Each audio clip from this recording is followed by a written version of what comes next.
Hello friends, welcome to my YouTube channel. Friends, today I am discussing topic memory units. Okay, this is very crucial topic from ICT. Okay तो आपका जो भी आजकल competitive exams हो रहे हैं, आप लोग समझ रहे हो कि हर कम्पिटिटिव एग्ज़ाम्स में 4-5 क्वेश्चन हमेशा आईसीटी से पूछे जाते हैं, यानी कंप्यूटर से फील्ड से पूछे जाते हैं। ठीक है, चाहे वो आपका एसएससी का एग्ज़ाम हो, चाहे आपका आरआरबी एनटीपीसी का एग्ज़ाम हो, सीटेट एग्ज़ाम है, केवीएस टीजीटी पीजीटी, या फिर आपके पीसीएस लेवल के जितने भी एग्ज़ाम्स हैं सभी में आजकल डिजिटल वर्ल्ड चल रहा है। तो आप जानते हो डिजिटल इंडिया कैंपेन चल रहा है, तो उसके रिगार्डिंग नॉलेज अबाउट कंप्यूटर बहुत ही क्रूशियल है। ओके, तो आईसीटी के रिगार्डिंग कुछ बहुत ही इंपॉर्टेंट क्वेश्चंस आपके मेमोरी यूनिट से रिगार्डिंग मैं डिस्कस कर रहा हूँ। आप लोग इसको अच्छे से वॉच कीजिए और हमेशा जब भी कभी आप कोई ना कोई कॉम्पिटिटिव एग्ज़ाम दोगे उसमें इससे रिलेटेड क्वेश्चन जरूर पूछे जाते हैं, तो वो आपके एग्ज़ाम में हो जाएंगे। ठीक है, तो स्टार्ट करते हैं। मेमोरी यूनिट में सबसे पहले जानना जरूरी है मेमोरी क्या होती है। ओके, तो memory is an electronic device which is used to store data information. Okay, तो यहाँ पे मैंने अंडरलाइन कर रखा है इलेक्ट्रॉनिक डिवाइस, तो इसका मतलब है मेमोरी एक ऐसी इलेक्ट्रॉनिक डिवाइस है। तो इलेक्ट्रॉनिक डिवाइस का मीनिंग होता है the devices which is operated through electricity. Okay, तो ऐसी डिवाइसेस जो इलेक्ट्रिसिटी से ऑपरेट हों उसको इलेक्ट्रॉनिक डिवाइस कहते हैं। जैसे आपका कैलकुलेटर है, कंप्यूटर है, ठीक है, या आजकल देखिए जित ब्लूटूथ है, सभी इलेक्ट्रॉनिक डिवाइस हैं। आप जब तक इलेक्ट्रिसिटी उसको सप्लाई नहीं दोगे तब तक वो ऑपरेट नहीं कर सकते, काम वर्किंग वे में नहीं आ सकती। ठीक है, तो मेमोरी भी आपकी एक इलेक्ट्रॉनिक डिवाइस है which is used to store data information, जिसका उद्देश्य डेटा या इन्फॉर्मेशन यानी सूचना को स्टोर करना है। ठीक है, तो आप समझ गए मेमोरी एक ऐसी इलेक्ट्रॉनिक डिवाइस है जो डेटा या इन्फॉर्मेशन को स्टोर करती है। ओके, अब बात करते हैं, तो हमें मेन बताना है कि मेमोरी की यूनिट कौन कौन सी हैं। तो bit is the smallest unit of memory. तो मेमोरी की सबसे छोटी इकाई जो है वो याद रखना क्या है, आपकी बिट है। ठीक है, बहुत इंपॉर्टेंट है, बिट आपकी क्या है, सबसे छोटी इकाई है। जिस तरीके से ह्यूमन बॉडी में सबसे जो छोटी इकाई है वो आपकी सेल है। ओके, जिस प्रकार से आपका ह्यूमन ब्रेन में की अगर बात करते हैं तो ह्यूमन ब्रेन में सबसे छोटी जो स्मॉलेस्ट बिल्डिंग ब्लॉक है वो है न्यूरॉन। Okay, clear. ऐसे ही आपकी जो इमेज होती है, इमेज की जो स्मॉलेस्ट बिल्डिंग ब्लॉक होती है वो पिक्सल कहलाती है। ठीक है, तो कोई भी इमेज पिक्सल से मिलकर बनी होती है, तो pixel is the smallest building block of image. Okay, इसी तरीके से मेमोरी की सबसे छोटी इकाई आपकी बिट है। Okay, and flip flop is a basic element of storage unit. ठीक है, एक फ्लिप फ्लॉप एक बिट डेटा को स्टोर करता है, ये आप समझ लेना, बहुत ही इंपॉर्टेंट है। एक बिट डेटा को स्टोर करता है एक फ्लिप फ्लॉप, तो स्टोरेज की स्मॉलेस्ट यूनिट आप फ्लिप फ्लॉप भी कह सकते हो। ठीक है, फ्लिप फ्लॉप स्टोरेज की सबसे छोटी इकाई है, लेकिन अगर यूनिट की बात करते हैं तो मेमोरी सबसे छोटी इकाई है, एक बिट को एक फ्लिप फ्लॉप स्टोर करता है। क्लियर, तो आप ये सब जानते हो। बिट की फुल फॉर्म भी होती है, बिट की फुल फॉर्म होती है बाइनरी डिजिट। ठीक है, बी आई यहाँ से लिया गया और डिजिट का टी लिया गया, तो बिट की फुल फॉर्म होती है बाइनरी डिजिट। ओके, और बाइनरी डिजिट आपका 0 1 या ऑफ या ऑन हो सकता है। ठीक है, 0 and 1 are also called binary value या डिजिटल वैल्यू, यही आपकी बाइनरी वैल्यू या डिजिटल वैल्यू होती है। ओके, सिर्फ दो ही डिजिट होती है, कंप्यूटर सिर्फ दो ही चीज़ें समझता है, 0 1 मीन्स ऑफ या ऑन। ओके, इसी पे सारा ऑपरेट करता है। क्लियर। इसके बाद आप आती है यूनिट, इससे बड़ी यूनिट होती है जिस प्रकार से टाइम की अगर हम बात करते हैं तो टाइम की स्मॉलेस्ट यूनिट आपकी जो ह्यूमन बीइंग अंडरस्टैंड करता है वो सेकेंड, मिनट, आवर। ओके, इसी तरीके से कंप्यूटर के पॉइंट ऑफ व्यू से बात करते हैं तो picosecond, nanosecond, microsecond, millisecond, इनको भी कंप्यूटर समझता है, उस मिली सेकेंड, माइक्रो सेकेंड में भी ऑपरेट करता है कंप्यूटर। ठीक है, इसी तरीके से इसकी भी यूनिट हैं आपकी मेमोरी की, तो स्मॉलेस्ट से लार्जर की तरफ बढ़ रहे हैं हम। तो स्मॉलेस्ट यूनिट सबसे आपकी है बिट, उसके बाद वन निबल। वन निबल में 4 यूनिट्स, 4 बिट्स होती हैं। ठीक है, तो 4 बिट्स मिलके एक निबल बनाती हैं, one nibble equal to 4 bits.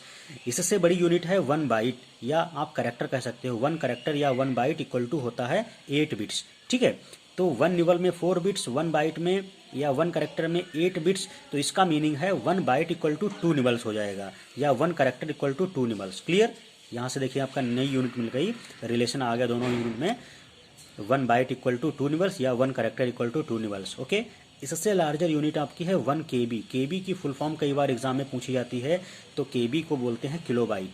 तो 1 KB इक्वल टू 1024 बाइट्स होता है, ठीक है।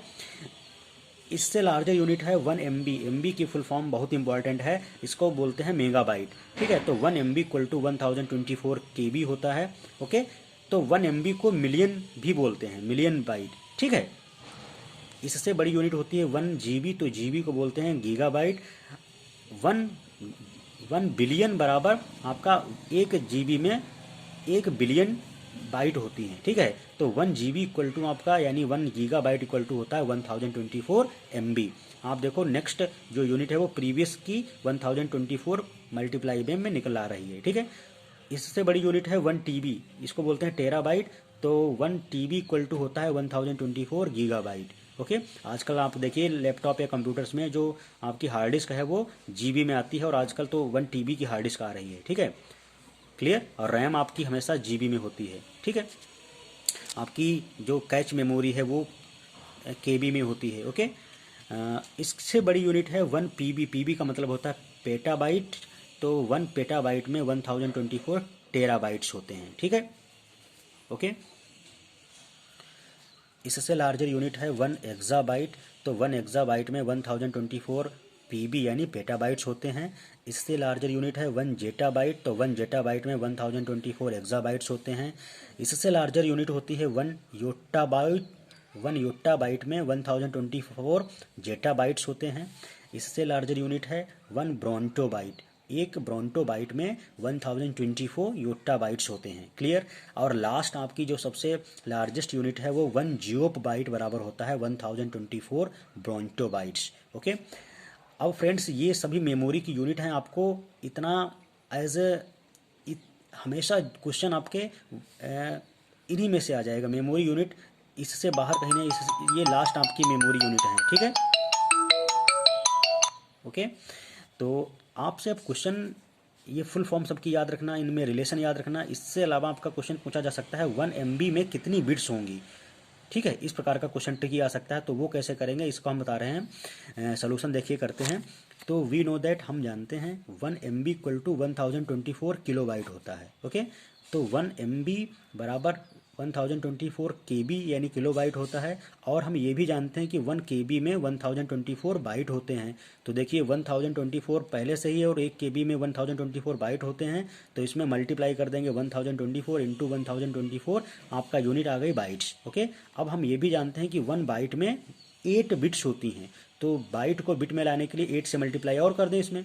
तो देखिए 1 MB इक्वल टू हो जाएगा 1024 इंटू 1024 इंटू 8, ये आपका आंसर बिट्स में आ गया है। अब देखिए आपका 1 MB equal to 1024 into 1024 into 8 bits, काफ़ी बड़ा एक्सप्रेशन लिखा है। अगर इसको हम सिंप्लीफाई करें तो देखिए सिंप्लीफाई करने का यही तरीका है, क्योंकि ऑप्शन हो सकता है आपका 1 MB बराबर ये ना दे रखा होगा, तो दूसरा भी ऑप्शन दिया हो सकता है, तो वो देखते हैं कैसे निकलता है। तो फ्रेंड्स देखिए, वी आल्सो नो दैट, हम मैथमेटिक्स फैक्ट ये भी जानते हैं कि कोई भी नंबर कितना भी बड़ा क्यों ना हो, उसका अगर एक्सपोनेंट यानी पावर उसकी 0 है तो वैल्यू हमेशा क्या आएगी, 1 आएगी, ठीक है। तो 2 रेज़ टू पावर 0 यानी 2 की पावर 0 की वैल्यू क्या होगी, 1 होगी, ओके। इसी तरीके से 2 की पावर 1 कितना होता है, 2। 2 की पावर 2 को क्या लिखते हैं, 2 इंटू 2 बराबर हो गया 4। इसी तरीके से 2 की पावर 3, 2 रेज़ टू पावर 3 इसको पढ़ते हैं, ये आपका 2 इंटू 2 इंटू 2 बराबर आएगा 2 दूनी 4 दूनी 8 यानी 8 आ गया। 2 रेज़ टू पावर 4 इसी तरीके से 16 आएगा। 2 रेज़ टू पावर 5 32 आता है। आप देखिए 2 रेज़ टू पावर 1 यानी 2, फिर 4 8 16, 2 रेज़ टू पावर 5 32 यानी डबल हो रहा जस्ट। 2 रेज़ टू पावर 6 आपका 64 होता है। 2 raise to power 7 128, 2 raise to power 8 256, 2 raise to power 9 512, 2 raise to power 10 1024, और 2 raise to power 11 2048, 2 raise to power 12 4096, 2 raise to power 13 8192, ठीक है। तो देखिए इस प्रकार से आपको ये पावर हमेशा याद होनी चाहिए, सिंपल है बहुत ही। तो एक चीज़ याद रखना, 2 रेज़ टू पावर 10 बराबर होता है 1024, ओके। अब फ्रेंड्स देखिए मेरे पास ये आया था 1 MB equal to 1024 into 1024 into 8 bits. तो देखिए फ्रेंड्स 1024 की जगह हम क्या लिख सकते हैं, 2 की पावर 10, ओके। और ये 1024 की जगह भी इंटू में 2 रेज़ टू पावर 10 यानी 2 की पावर 10 लिख सकते हैं। 8 को क्या लिख सकते हैं, 2 रेज़ टू पावर 3 यानी 2 की पावर 3। ठीक है, तो 1 MB बराबर हो गया आपका 2 की पावर 10 इंटू 2 की पावर 10 इंटू 2 की पावर 3 बिट्स। क्लियर। अब देखिए 2 की पावर 10 इंटू 2 की पावर 10 इंटू 2 की पावर 3, तो बेस हमेशा बेस 2 है सभी में और पावर डिफरेंट है। तो मल्टीप्लिकेशन के केस में अगर बेस सेम है तो एक्सपोनेंट क्या होते हैं, ऐड हो जाते हैं। ये मैथमेटिक्स फैक्ट है मैथमेटिकल का। ठीक है, गणित का एक फार्मूले है, गणित का सिद्धांत है कि अगर बेस समान है तो मल्टीप्लिकेशन के केस में जो एक्सपोनेंट है पावर हैं वो ऐड हो जाते हैं। तो ये आपका हो जाएगा 2 raise to power 10 plus 10 plus 3 bits. Unit आपकी किस में चल रही है, बिट्स में। तो देखिए आपका आ जाएगा 2 raise to power 10 plus 10 plus 3 यानी 23, यानी it means 1 MB equal to 2 raise to power 23 बिट्स। तो फाइनली देखिए आपका 1 MB equal to 2 raise to power 23 bits आ गया। ठीक है, तो ऑप्शन आपका अगर ये दे रखा होगा तो आपको अगर ये निकालना नहीं आता होगा, आपको पता नहीं हो कि 1024 बराबर 2 की पावर 10 होता, तो आप ये ऑप्शन सेलेक्ट नहीं कर पाओगे। अगर by chance 1 MB equal to ये एक्सप्रेशन ना दे रखा हो सोल्यूशन आपके ऑप्शन में, तो ये दे रखा होगा तो आपको ये आना चाहिए। ठीक है, तो फ्रेंड्स आई होप आपको जितना मैंने डिक्टेट किया अच्छे से समझ में आ गया होगा। इसी तरीके से फ्रेंड्स आप निकाल सकते हो 1 GB, 1 GB equal to how many bits,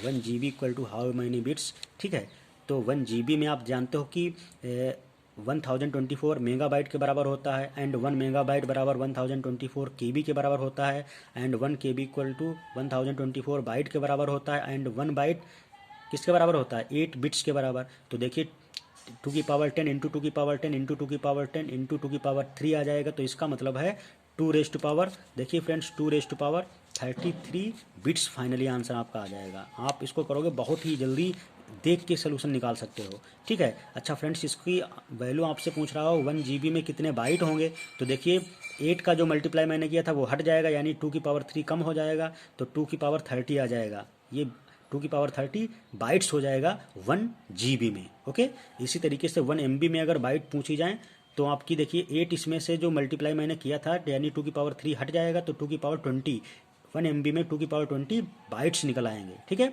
तो फ्रेंड्स अगर आपको ये वीडियो आपने इससे कुछ सीखा है तो अपने फ्रेंड्स को जरूर शेयर कर देना ज़्यादा से ज़्यादा, ताकि ये टॉपिक अच्छे से तैयार हो जाए। और आपने देखा होगा मेमोरी यूनिट से या तो फुल फॉर्म पूछी जाती है या इस प्रकार का वैल्यू जरूर पूछा जाता है कि 1 MB में कितने KB होते हैं या KB का मीनिंग क्या होता है।